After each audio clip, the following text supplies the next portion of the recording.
고린도전서 7장 25절로 40절까지의 말씀입니다. 고린도전서 7장 25절로 40절까지의 말씀을 봅니다. 고린도전서 7장 25절에서 40절까지의 말씀, 다 같이 함께 봉독하십니다. 처녀에 대하여는 내가 주께 받은 계명이 없으되 주의 자비하심을 받아서 충성스러운 자가 된 내가 의견을 말하노니, 내 생각에는 이것이 좋으니 곧 임박한 환난으로 말미암아 사람이 그냥 지내는 것이 좋으니라. 네가 아내에게 매었느냐? 노이기를 구하지 말며, 아내에게서 노였느냐? 아내를 구하지 말라. 그러나 장가가도 죄짓는 것이 아니요 처녀가 시집가도 죄짓는 것이 아니로되, 이런 이들은 육신의 고난이 있으리니 나는 너희를 아끼노라. 형제들아, 내가 이 말을 하노니 그때가 단축하여진 고로 이후부터 안에 있는 자들은 없는 자 같이 하며, 우는 자들은 울지 않는 자 같이 하며, 기쁜 자들은 기쁘지 않은 자 같이 하며, 매매하는 자들은 없는 자 같이 하며, 세상 물건을 쓰는 자들은 다 쓰지 못하는 자 같이 하라. 이 세상의 외형은 지나감이니라. 너희가 염려 없기를 원하노라. 장가가지 않은 자를 주의 일을 염려하여 어찌하여야 주를 기쁘시게 할까 하되, 장가간 자는 세상 일을 염려하여 어찌하여야 아내를 기쁘게 할까 하여, 마음이 갈라지며 시집가지 않은 자와 처녀는 주의 일을 염려하여 몸과 영을 다 거룩하게 하려 하되, 시집간 자는 세상 일을 염려하여 어찌하여야 남편을 기쁘게 할까 하느니라. 내가 이것을 말하면 너희의 유익을 위함이요 너희에게 올무를 놓으려 함이 아니니, 오직 너희로 하여금 이치에 합당하게 하여 흐트러짐이 없이 주를 섬기게 하려 함이라. 그러므로 만일 누가 자기의 약혼녀에 대한 행동이 합당하지 못한 줄로 생각할 때에 그 약혼녀의 홍기도 지나고 그같이 할 필요가 있거든 원하는 대로 하라. 그것은 죄 짓는 것이 아니니 그들로 결혼하게 하라.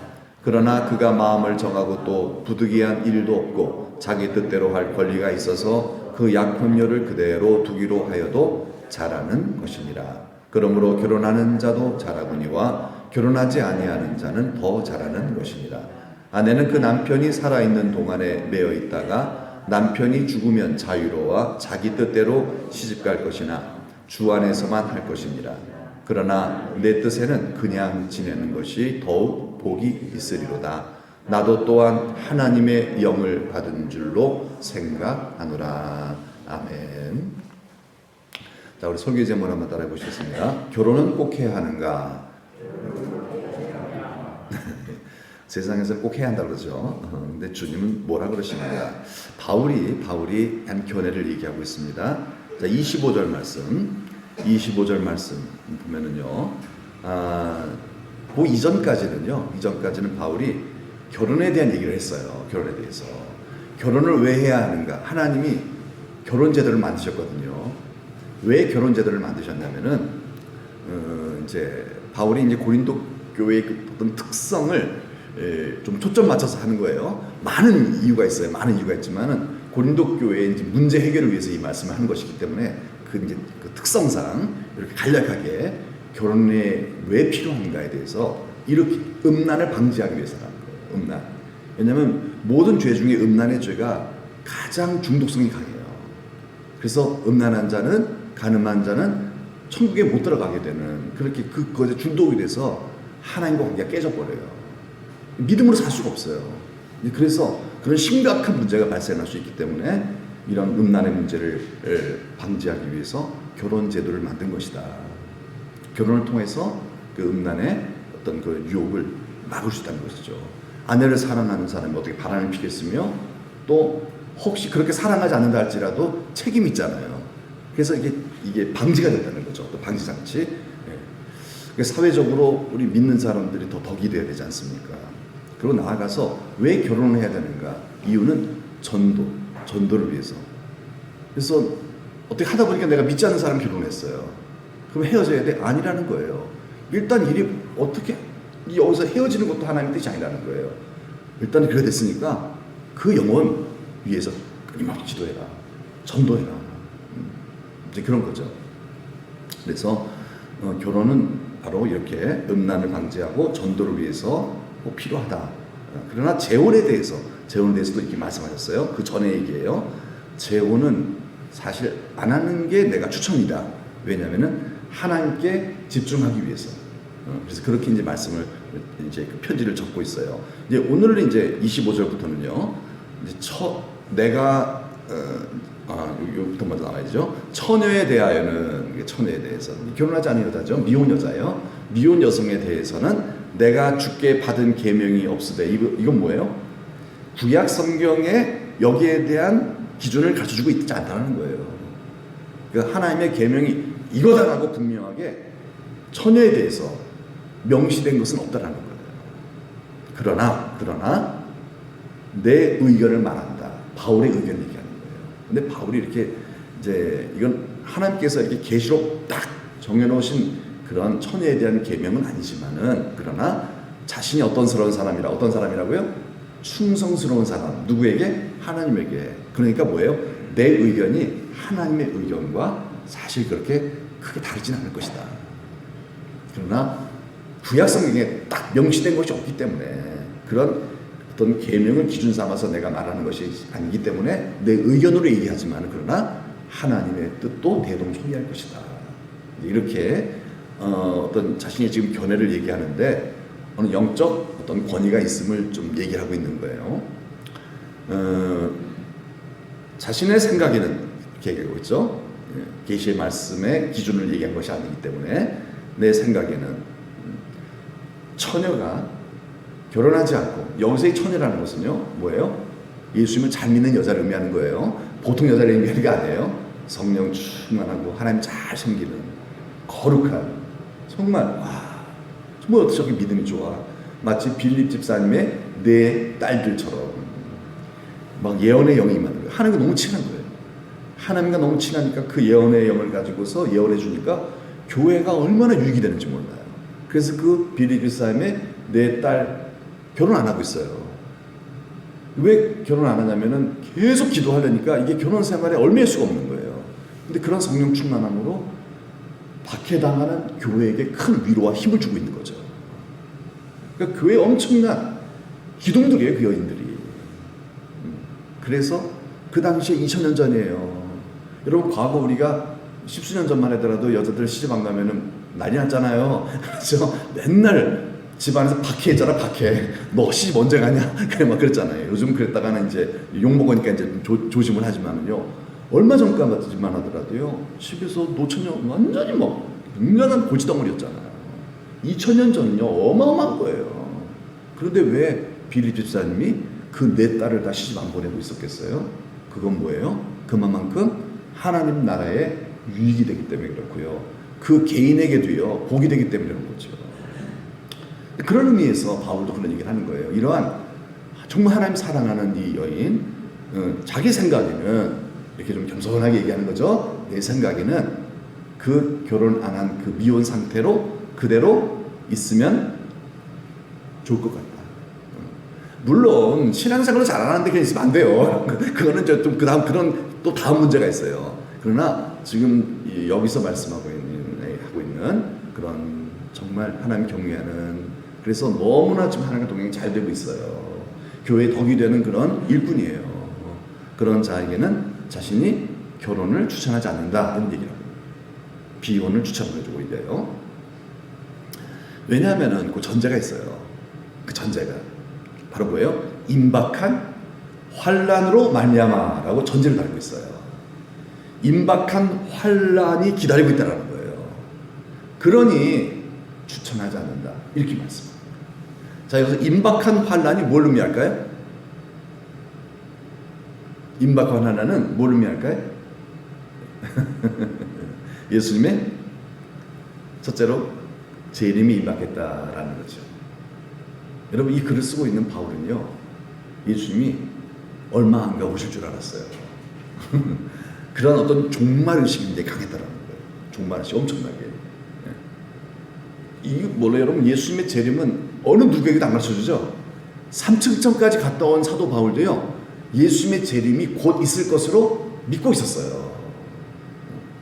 그래서 그렇게 열정적으로 하나님을 사랑하면서 허투루 그의 인생을 낭비하지 않고 잘 살았던 것입니다. 이 종말론적인 신앙이 굉장히 중요하다는 거예요. 그러니까요. 종말론 신앙이.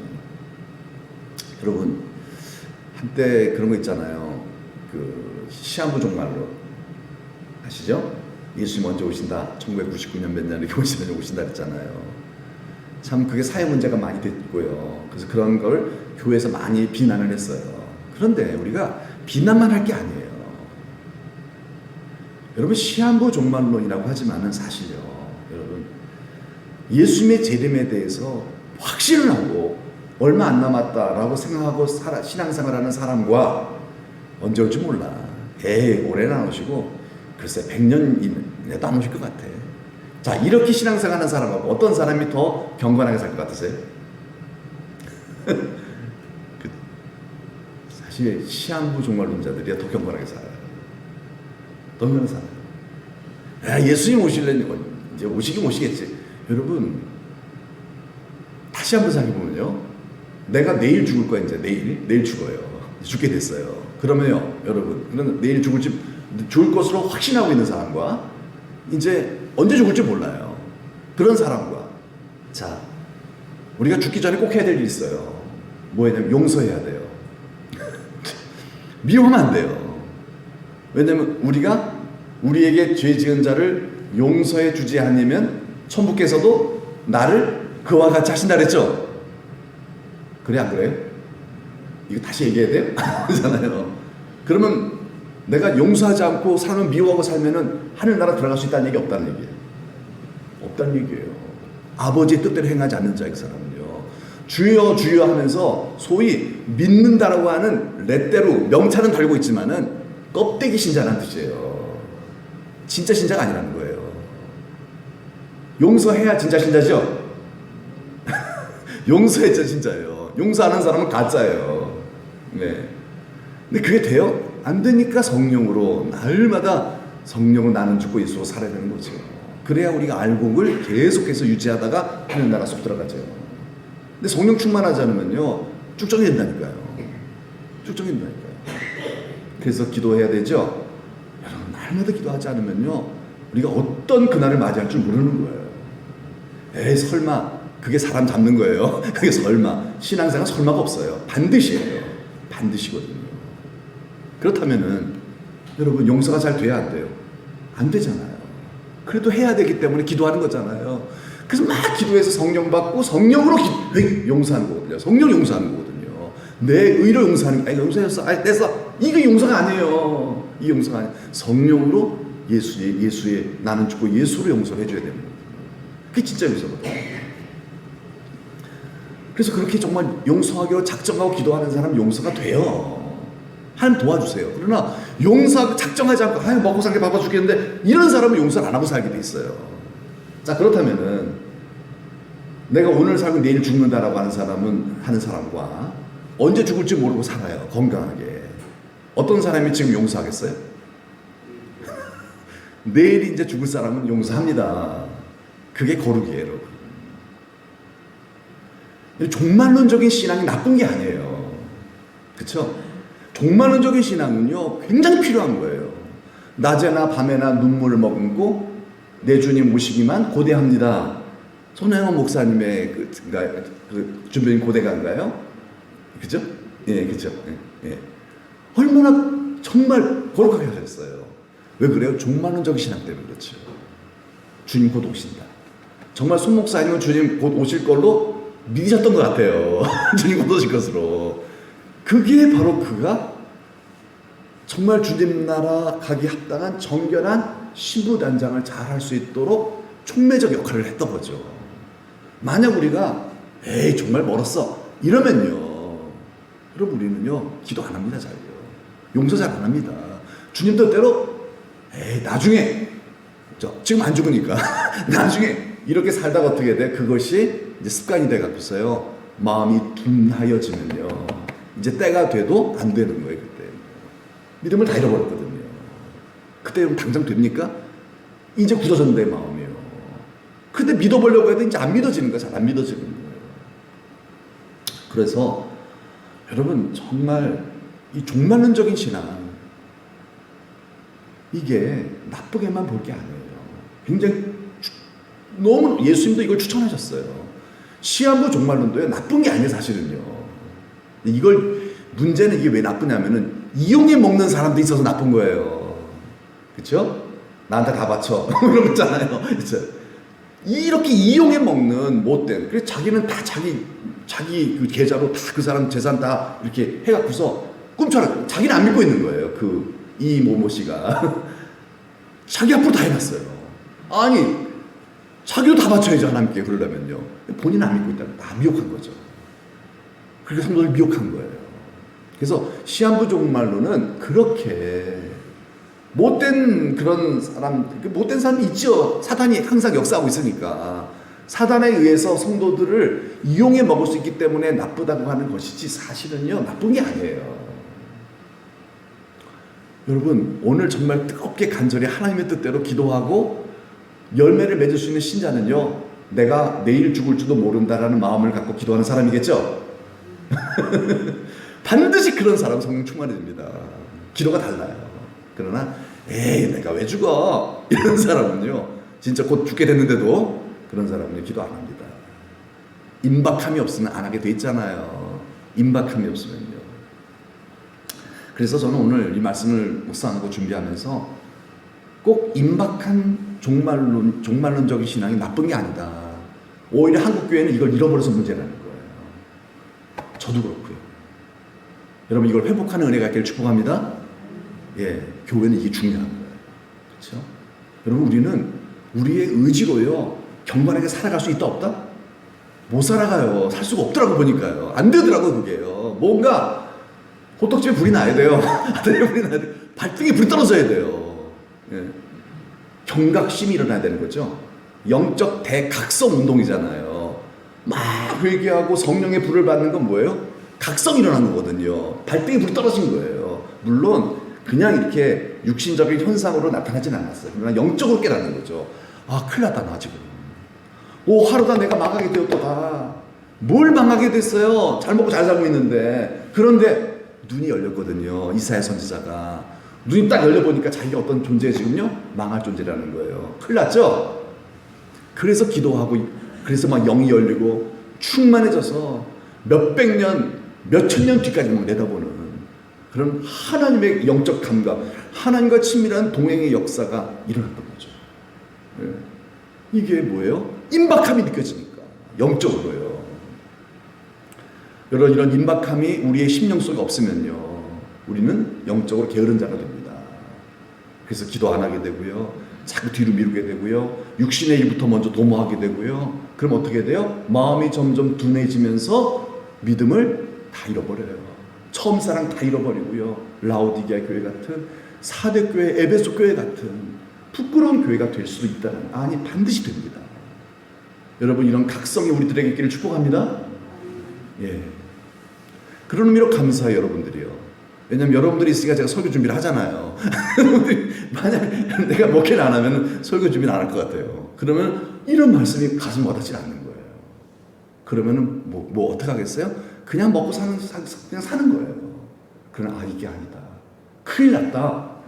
큰일 났다. 정말 기도해야 되겠다. 아멘? 아멘 안 나오네요. 어떡하지? 여러분 임박함이 느껴지는 애에게 축복합니다. 예, 하나님 그런 자를 쓰시는 거예요. 그렇잖아요. 우리 자신을 믿을 수가 없다니까요. 내 자신을 믿으시면 안 돼요 여러분. 하나님을 믿어야죠. 그래서 눈이 열려지는 그래서 더 종말론적 신앙으로 뜨거워지는 역사가 우리들 가운데 있기를 축복합니다. 여러분 생각할 때 여러분 우리 노진양 집사가 지금 굉장히 어렵잖아요. 진양이도 몸 아프죠. 아버지는 계속 저러고 계시죠. 이복승 원사님도 좀 많이 힘드시죠. 본인도 몸이 안 좋기 때문에 정말 수술을 꼭 해야만 되는 그런 상황 속에 있고 직장도 들어갈 수도 없는 상황이 있고 그래서 어려움 가운데 있는데 여러분 삼중고 막 정말 가족들이 다 아프잖아요. 아프고 어렵고 미래가 막막하고 여러분 그럼에도 불구하고 기뻐하며 감사할 수 있는 이유가 뭐예요?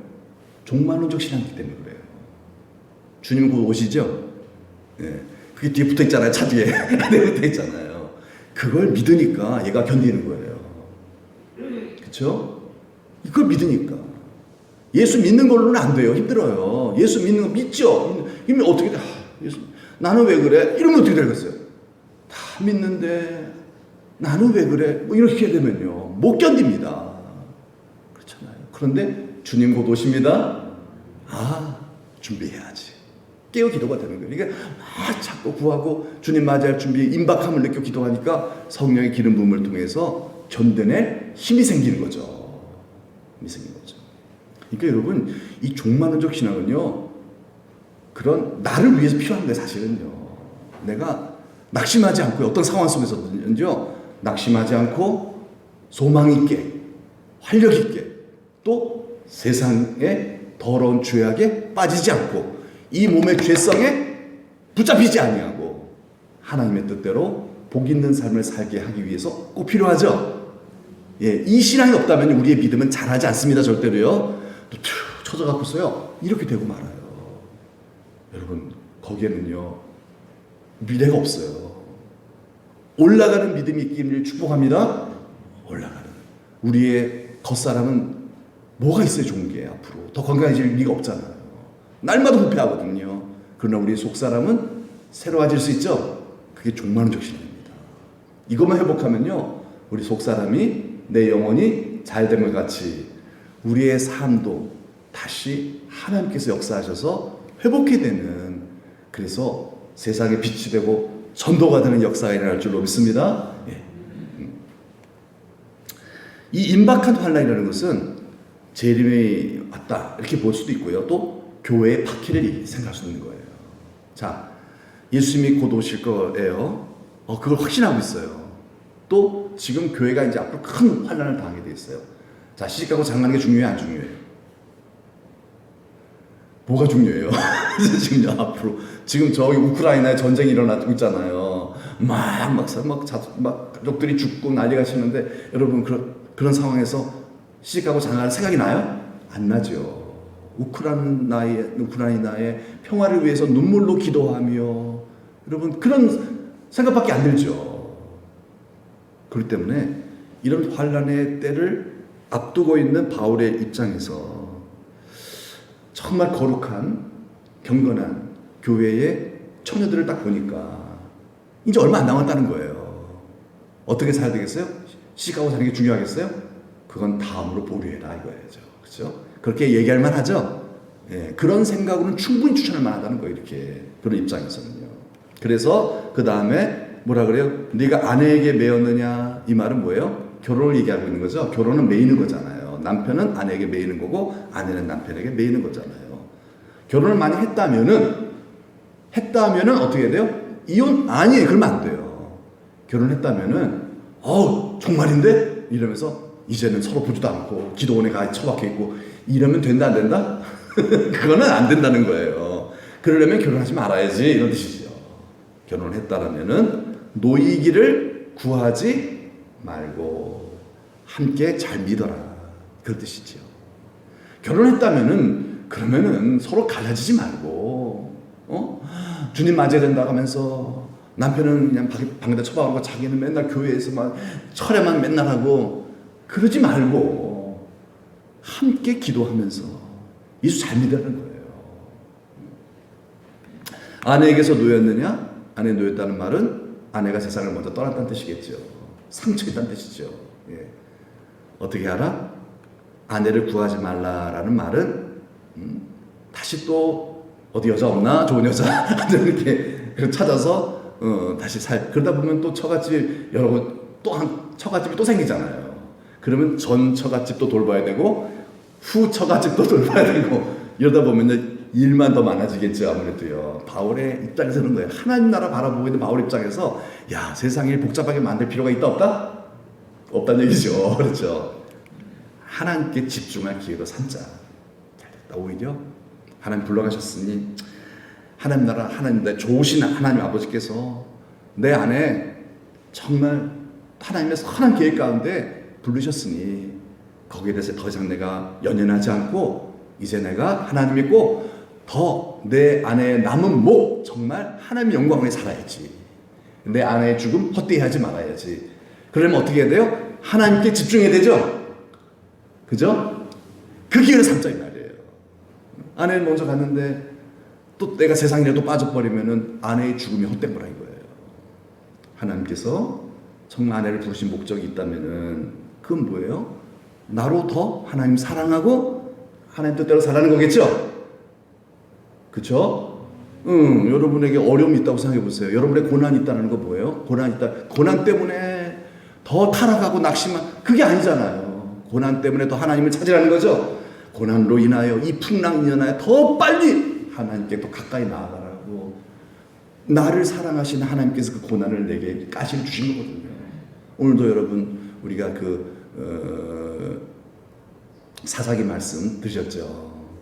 이스라엘 백성들이 막 우상 숭배하고 막 그러니까 하나님께서 애굽 왕 죄송합니다. 그러니까 그 가나안 사람들 이렇게 또 가나안 거민을 강하게 만들어줘서 해서 올무가 전쟁의 포로가 되고 막 이렇게 되게 만들었잖아요. 그때 이스라엘 백성들이 막 부리쳐 기도하니까 하나님께서 사사를 세우셔서 이스라엘을 구원해 주잖아요. 고난의 이유가 뭐다? 하나님을 찾으라는 거죠. 복 주시기 위함인 줄 믿습니다. 복은 하나님이세요. 복은 하나님이세요. 그러나 장가가도 시집가도 뭐가 아니다? 죄 짓는 건 아니다. 가도 괜찮다 이렇게 얘기하고 있는 거예요.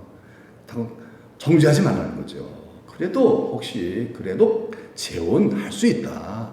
죄는 아니다. 내가 추천하는 거지 사실은 이건 죄는 아니다. 그렇게 좀 여유를 두고 얘기하는 거죠. 너그럽게 얘기하는 거죠. 그런데 뭐가 있다? 육신의 고난이 있으리니 이거는 바로 육신의 일이 묶이는 뜻이에요. 더 복잡해진다는 얘기죠. 더 복잡해져서 하나님에게 집중할 수 있다 없다? 없다는 얘기죠. 그러면 어떻게 돼요?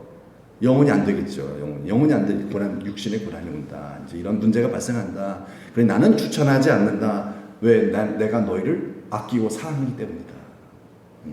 그래서 바울이 이렇게 어떤 재혼이라든가 이런 것들 추천을 안 하는 거죠. 그때가 단축하여진 거로 이 얘기를 한다는 거예요. 그때가 뭐라 그랬죠? 추측할 수 있죠? 재림이죠? 예수님의 재림의 날이 또 박해의 날이 단축하여졌다. 더 가까이 오고 있다. 그러므로 어떻게 살아야겠느냐? 안에 있는 자들, 요거 오해하시면 안 됩니다. 요거 굉장히 오해하실 수 있어요. 없는 자 같이 하며, 그 다음에 쭉 나와 있는 얘기를 한번 보면은요, 오해할 필요가 없어요. 우는 자들은 울지 않는 자 같이 하며, 기쁜 자들은 기쁘지 않은 자 같이 하며, 매매하는 자들은 없는 자 같이 하며, 세상 물건 쓰는 자들은 다 쓰지 못하는 자 같이 하라. 이게 뭐겠어요? 내가 갖고 있는 거 다 쓰지 못하고 죽는다는 얘기예요. 더 벌어도 그 반도 못 쓰고 죽어. 다 그거 아무것도 못 쓰고 죽어. 너 고생만 하고 간 거야 너. 이렇게 되고 만다는 거죠. 그러니까 뭐예요? 어차피 다 못 쓰고 가. 좀 쓰면 살아. 좋은 일에 좀 덕을 세우고 하나님 나라 위해서 좀 쓰면 살아. 그런 얘기겠죠. 그런 마음으로 좀 이렇게 놔둬라. 이제 그런 뜻이겠죠. 왜냐하면 이 세상 외형은 지나갑니다. 이 세상 외형은 지나갑니다. 세상의 헛됨을 얘기하는 겁니다. 우리가 사는 얼마 남지 않은 이 세상의 헛된 야심에 끌려다니지 말아라. 그래서 이게 뭐가 생각해? 좀 땅 따먹게 생각해요. 땅 따먹기가. 얼마나 땅 따먹기 하는 열심히 삽니까? 무슨 걸고 땅 따먹기로 살잖아요. 자, 이 땅 따먹기 여러분 하는데 참 열심히 얼마나 거기 집중할 때는 아무것도 안 보여요. 좀만 잘못하면 막 서로 싸우고 막 그러잖아요. 그 별것도 아니, 내 땅도 아닌데 사실은요. 탁탁 치면서 애들끼리서 싸우고 막 혈기 좀 더 넓어지면 쫓아가면 난리치고요. 거기 집중하니까 그게 다처럼 보이는 거예요. 그런데 엄마가 불러요. 철수야 밥 먹어라 하면서 이거 부르면은 이거 아무것도 아니다는 게 딱 느껴지잖아요. 세상 외형은 다 지나가니라. 시집가고 장가가고 뭐 명예 쌓고 대통령 되고 이런 모든 것들이 다 아무 의미가 없다는 얘기예요. 참 문재인 대통령도 얼마나 대통령 되고 나서 좋았겠어요. 근데 대통령 되는 사람들 보니까 참 누가 대통령이 되든 간에 우리나라는 그래요. 절반은 원수가 되는 거죠. 대한민국 지금 투표율을 보니까 어쨌든 간에 누가 되든 간에 절반은 원수가 돼요. 그러니까 절반이면 한 2,500만 명? 2,400만 명? 2,400만 명이 이 나를 욕하는 그런 존재가 되는 거예요. 아유, 저놈 저거 하면서 맨날 저주를 퍼붓는 그런 저주를 받는 인생이 되는 게 누구다? 대통령이에요. 대통령이 2천여만 명의 사람들의 저주를 받으며 살아요. 행복할까 안 행복할까요? 저는 전 행복할 것 같지 않아요. 그렇죠? 차라리 무명한 자가 나아요. 무명한 자가 낫지 않겠어요? 사람들의 미움과 저주를, 여러분 한두 명의 사람의 저주와 미움을 당해도요 크게 괴로운데 2천여만 명의 저주와 미움을 당하며 살아가는 사람이 뭐가 행복하겠냐 이 말이에요. 겉으로 볼 때는 뭐 대단한 것 같지만은 그러나 뭐가 행복하겠냐 이 말이에요. 다 뭐예요? 세상 외형이 다 이런 거다라는 거예요. 다 허무하다는 거죠. 그러므로 우리는 좀 마음을 좀 추스려서 우리 일상에 너무 뭐 하지 말아라? 얽매이지 말라는 거예요. 세상 사람들은요 얽매일 수밖에 없어요. 왜? 그거밖에 안 보여요. 그러나 하나님이 구원해 주신 우리 믿는 자들에게는 하나님의 나라가 있고 영적 세계가 있잖아요. 하나님이 계시잖아요. 그러니 여러분 이 바울이 지금 여기서 지금 제가 여기까지 얘기한 바울의 그 편지 내용은요 세상 사람들한테 얘기하면 미쳤다 그래요. 그렇죠? 이런 얘기하면 여러분이 듣고 앉아있지 또 여러분 중에서도 좀 별로 편치 않으실 수도 있어요.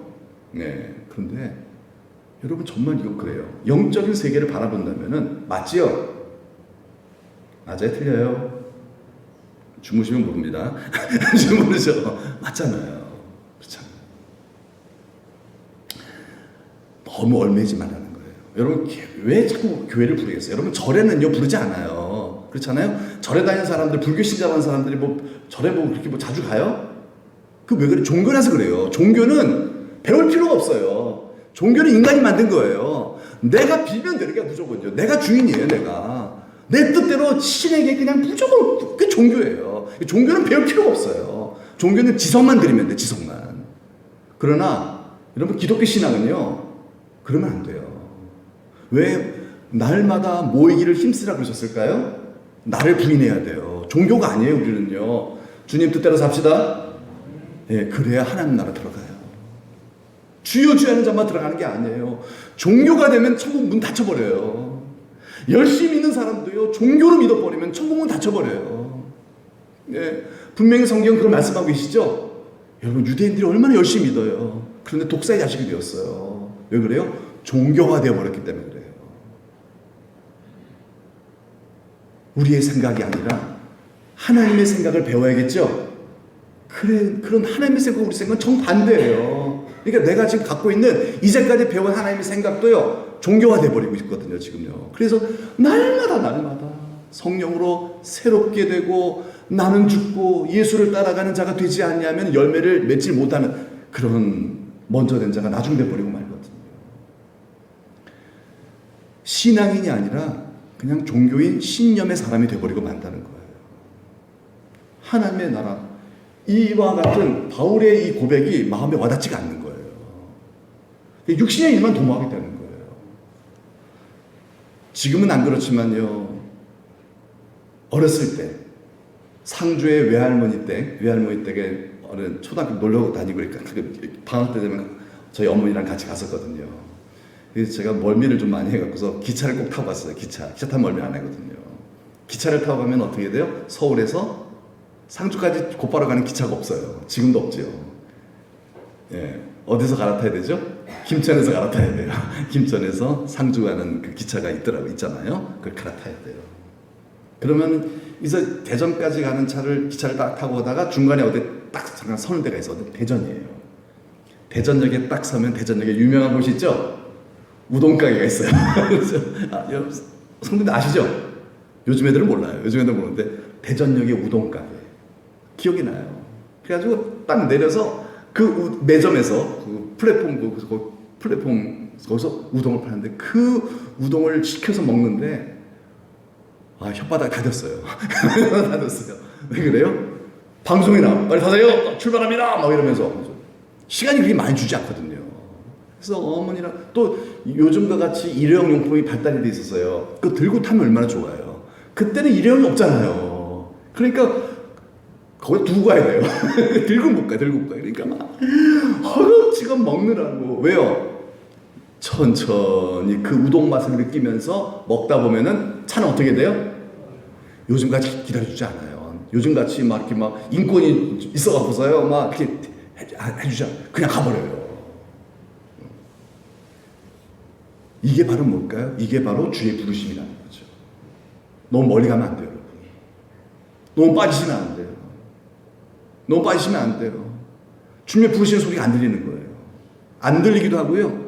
여러분 그때가 되면 휴거가 있잖아요. 보면 성경에 휴거가 나오거든요. 휴거라는 말은 없지만은 휴거를 다 상징하고 있는 그런 메시지들이 너무 많이 있어요. 예수님도 얘기하셨고요. 휴거. 한 사람은 가고 한 사람은 남잖아요. 두 사람이 맷돌질하는데 한 사람은 가잖아요. 그래서 휴거가 있잖아요. 누가 휴거 되겠어요? 세상에 빠지지 않은 사람이에요. 예수를 믿지만은요, 너무 세상의 일이 너무 거기에 빠져갖고 거기 연연해 있으면요, 그 사람은 주의 음성을 못 들어요.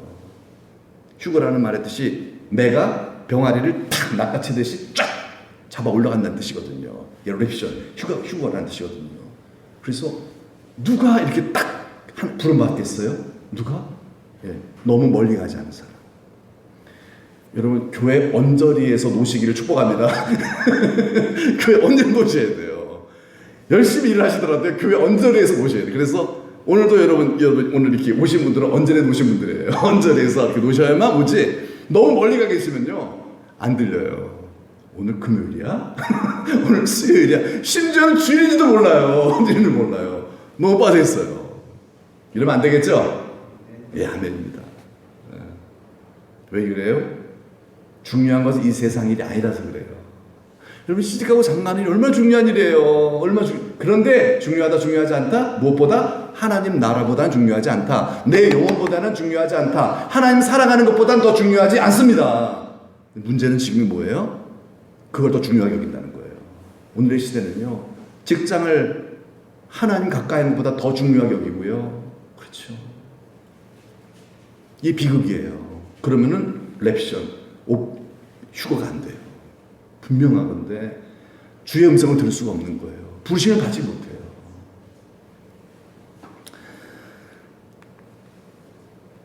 자, 그래서 이제 빨리빨리 넘어갑니다. 장가가지 않는 자는 어찌하여야 주를 기쁘시게 할까?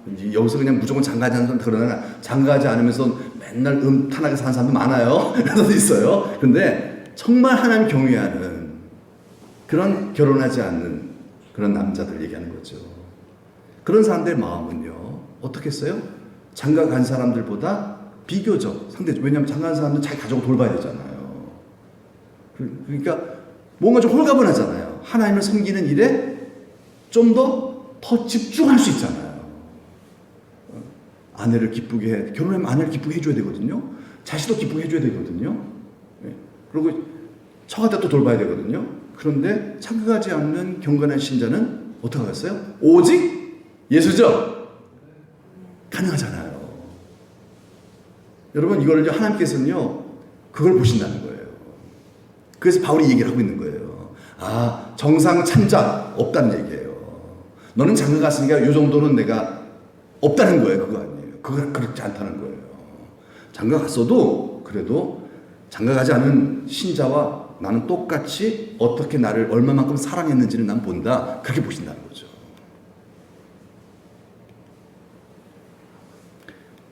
장가 간 자는 어찌하냐? 아내를 당연히 살피겠죠. 그렇지, 그럴 수밖에 없잖아요. 자, 여러분 한번 정리해 볼게요. 자기 자신을 위해 사는 사람이 있어요. 자기 자신. 결혼 안 하고 자기 자신만 위해서 좋은 거 먹고 마시고 돌아다니고 그럴 수 있잖아요. 난 좋아, 너무 싱글이 너무 좋아, 홀가분해. 자기 자신을 위해 사는 사람이 있어요. 근데 결혼했어요. 결혼하면 자기 자신을 살 수가 없잖아요. 가족을 위해 살잖아요. 열심히 살아야지 가족을 위해서. 그런 사람이 있어요. 그런데 결혼도 안 하고 오직 하나님 위해 사는 사람이 있어요. 자, 이런 세 부류의 사람이 있다고 봅시다. 자, 오늘의 이 말씀을 정리해 보는 거예요. 여러분 잘 이해하셨나? 한번 정리해 보는 거예요. 자, 1, 2, 3번 중에서 우리들이 볼 때가 아니에요. 우리들이 볼 때가 아니라 하나님이 보실 때, 하나님이 보실 때, 이 1, 2, 3번 중에서 누가 하나님께서 정말, 야, 참 나는 너를 보니 너무 기쁘다. 하나님께서 정말 네가 나를 사랑하는구나. 하나님께서 정말 다윗을 기뻐하셨던 것처럼 너 정말 내 마음에 든다. 어떤 사람이 하나님 마음에 드는 사람이겠습니까? 네, 감사합니다. 정답을 해주셨어요. 맞아요. 여러분 2번도 얼마나 훌륭한 사람이에요. 자기 가족을 위해 사는 거 얼마나 훌륭한 사람이에요. 하지만 하나님 입장에서 보면요, 그게 거룩은 아니에요. 그렇잖아요. 2번, 여러분 세상에서 열심히 사는 사람, 나는 공부 열심히 하고 얼마나 참 훌륭한 사람들이에요. 하지만 그거로 끝나면 아무것도 아니라는 거예요. 그게 뭐 중요하다고. 나 세상 공부 열심히 했는데 박사학위 받는 박사학위 10개인데요. 나 인류 공영 이바지했는데요. 그래서 뭐 내가 너에게 명한 그 계명 얼마나 지키며 살았니? 너 나 사랑하니? 할 말 없다는 그 사람은 실패한 사람이에요. 모든 우리 인생의 재판장이신 하나님이 보실 때 합격해 합격이죠.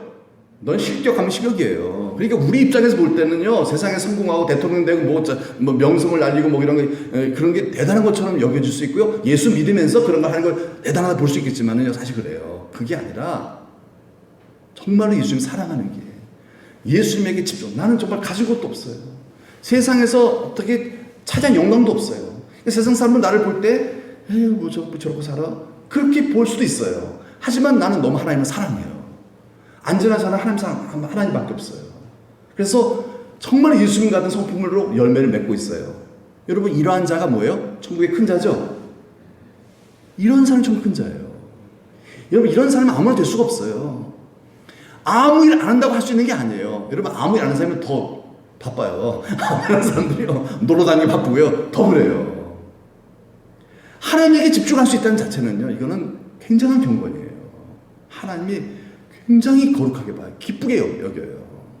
시간이 있든 없든 여러분 정말 하나님을 사랑하고 하나님에게 집중할 수 있다는 것은요, 이거는 하루아침에 이룰 수 있는 게 아니에요. 날마다 말씀을 들으면서 날마다 나를 죽이는 경건의 훈련을 거듭하지 않는 한 우리는 하나님을 사랑할 수가 없다는 얘기죠. 여러분 주님께 더 집중합시다. 지난날 어떻든 간에 그거는 다 이제 끝난 거니까 억지로 좀 누리잖아요. 뭐 그런 거 연연하겠어요. 지금이 중요하다는 거예요. 우리 하나님께 집중한 자만이, 하나님을 가장 사랑하는 자만이 우리 하나님께서 영원한 상 주실 자인 줄로 믿습니다. 뭐 이런 말 있잖아요. 내일 지구가 멸망할지라도 나는 한 그루의 사과나무를 심겠다. 스피노자. 그건 철학자의 얘기예요. 그리스도인 얘기가 아니에요. 여러분 내일 지구가 멸망한다면 오늘 뭐 해야 돼요? 오늘 뭐 해야 돼요? 그렇죠. 기도해야, 회개해야죠. 회개하고 성령 충만하고 용서 다 해줘야 되죠. 성령의 능력으로 용서 다 해줘야 되고요. 그리고 아직 자식들 예수 안 믿는다면 전도해야죠. 지옥 가면 안 되잖아요. 야, 진짜 예수 믿어야 돼. 정말 아무것도 예수 이거 해야 되지 않겠어요? 내 사랑하는 엄마 아빠 전도해야죠. 내일 지구가 멸망하는데 사과나무 심으면 뭐 하려고요? 사과나무 심으면 뭐 하려고요? 아무 의미 없어요. 오직 예수밖에 없습니다. 그렇잖아요. 예수 믿게 만들어줘야죠. 그렇죠. 그게 종말론적 신앙이거든요. 그게 종말론적 신앙. 왜 우리 교회가 복음을 전하려고 하겠습니까? 왜 한국 교회가 자꾸 복음 전하는 그 열정을 잃어버립니까? 종말론적 신앙이 없었다는 거예요. 완전히 세속주의 신앙이 물들어 버렸다는 거예요. 기복주의, 또 성공주의, 어떤 그런 타락한 신앙이 물이 들어왔다는 거예요. 세상 물이 들어왔다는 거예요. 여러분, 저희도 말씀을 드렸죠. 저 아프리카 이집트에 쓰레기장에서 사는 그리스도인들, 그들이 왜 거기 사는가? 세상으로 가면은 자녀들을 거룩하게 키울 수가 없어요. 모슬렘 세속주의 문화예요. 애들이 세상에 나가서 살면 돈 벌고 잘 살 수 있어요. 도시에 가면요. 그런데 부모들이 도시에 못 가게 만들어요. 왜냐하면 도시 가면 얘네들이 신앙을 잃어버려요. 그게 불보듯 뻔한 세상이 이집트예요. 그래서 부모님들이 자식들을 그 기독교인들만 살 수 있도록 허락해 놓은 쓰레기장 그 지역에서 살고 있다는 거예요. 근데 그들은 얼마나 행복하게 잘 사는지 몰라요. 그리고 자식들도 그런 부모의 신앙에 영향을 받아서 거기서 하나님을 경외하면서 세상 출세의 가능성을 다 포기하고 살고 있어요. 여러분, 이런 걸 어떻게 평가할지 모르겠어요. 그게 뭐야? 그러나 여러분, 우리 입장에서 그렇게 보시겠지만요, 하나님이 보실 때는 얼마나 귀하냐 이거예요. 그렇죠? 여러분, 세상은 다 지나갑니다. 별거 없잖아요? 대통령도 지금 이제 큰일 났어요. 별거 아니, 정말 보니까 별거 아니에요. 2천여만 명이 욕을 먹고 사는, 그게 무엇 대단한 존재예요. 여러분, 우리 하나님께 더 집중하고 하나님을 사랑하는 우리 성도들이 됩시다.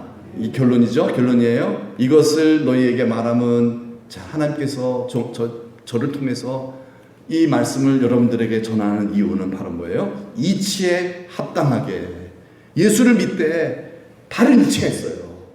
그냥 예수 믿어 이런 게 아니라 정말 이게 내 뜻이야, 이거 맞지 않아? 하면서 주님이 정말 뜨거운 마음으로 우리 사랑하는 성도들에게 이거 제발 그 이치를 알려주는 것, 그게 바로 오늘의 말씀이라는 거예요. 뭐가 그리 대단하니 세상에, 나밖에 없어 하고 예수님이 말씀하시는 거예요. 나를 사랑하면 되는 거야. 그래서 흐트러짐 없이 우리 예수님 사랑하여 섬기는 성도들이 됩시다. 아멘. 다 같이 한번 기도합시다. 우리 하나님으로 한번 기도할 하나님, 주님 더 사랑하기 원합니다. 사랑하기 원합니다. 성도는 얼마나 예수님 사랑하시는 분들이에요.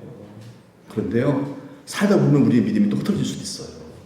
그래서 이 이치를 우리가 다시 성령의 조명하심을 따라 우리 가슴에 다 이렇게 말씀에 새기면서, 그렇다, 예수밖에 없다, 그래, 정말 예수께 더 집중해야 된다, 모든 것 다 지나간다, 세상의 영광 다 풀에 꽃과 같다고 하지 않았습니까? 주님만이 영원하세요.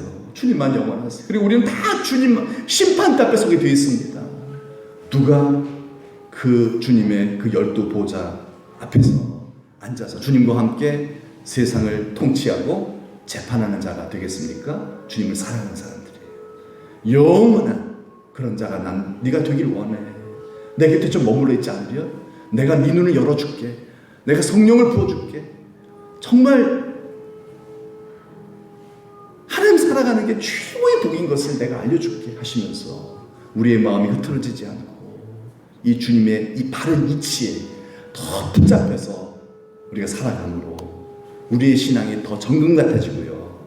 우리 한국교회가 이 종말론적 신앙을 잃어가고 있는데 다시 우리가 회복해야 될 줄로 믿습니다. 하나님, 다시 오실 예수님 얼마 남지 않았습니다. 여러분 자꾸 도전하세요. 이제 얼마 안 남았다. 아멘. 이제 얼마 안 남았습니다. 그렇게 믿읍시다, 여러분. 그렇게 믿읍시다. 괜찮아요. 얼마 안 남았어요. 그렇게 믿으세요. 얼마 안 남았어요. 그게 우리 죽음일 수도 있잖아요. 주님이 또 이 땅에 재림의 때기도 하고요. 얼마 안 남았다. 그래, 이제 부르시는데 내가 이 땅에 이래 연연하다가 부름받지 못하면 어떡하나. 대전역에서 우동 먹다 거기에 빠져가 맛보다가 차 떠났네. 문이 닫혀버리면 끝나는 거거든요. 소리 듣고 빨리 쫓아가야 내던져버리고, 아무리 맛있는 우동이라도요 내던져버리고요 달려가야지요. 차 위에 올라타야지요. 여러분 너무 멀리 가시면 안 됩니다. 하나님 멀리 가지 않게 도와주세요. 여러분들의 복의 근원들이에요. 여러분들이 그렇게 주님을 가장 사랑하는 하나님의 임재 안에서 성령 충만, 하나님의 그 처음 사랑을, 그 순수한 뜨거운 신앙, 그 구령의 열정에 불타는 가슴을 가지고 살아가야 우리 후손들도 그 영향을 받아서 다 주의 품으로 돌아오게 될 줄로 믿습니다. 그리고 우리 주변의 사람들 반드시 우리가 이 복의 근원 동심원이 되어서요 쫙 퍼져나갈 것입니다. 다른 사람 다 전도가 될 것입니다. 우리가 동심원이 되는 종말론적 신앙의 사람으로서 하나님 최고로 사랑하는 오직 하나님께 집중하여서 항상 귀를 열어놓고 있는 거예요. 예수님께 밭에서 일을 할 때도요 항상 교회는 귀로 가 있는 거예요. 교회로 가 있는 거예요. 귀는 귀는 교회로 가 있는 거예요. 하나님에게로 가 있는 거예요. 그래서 언제든지 부르시면 빨리 달려갈 수 있는 거예요. 깨어있는 신자 되게 하소서. 다 같이 한번 기도하겠습니다. 하나님 아버지 감사합니다.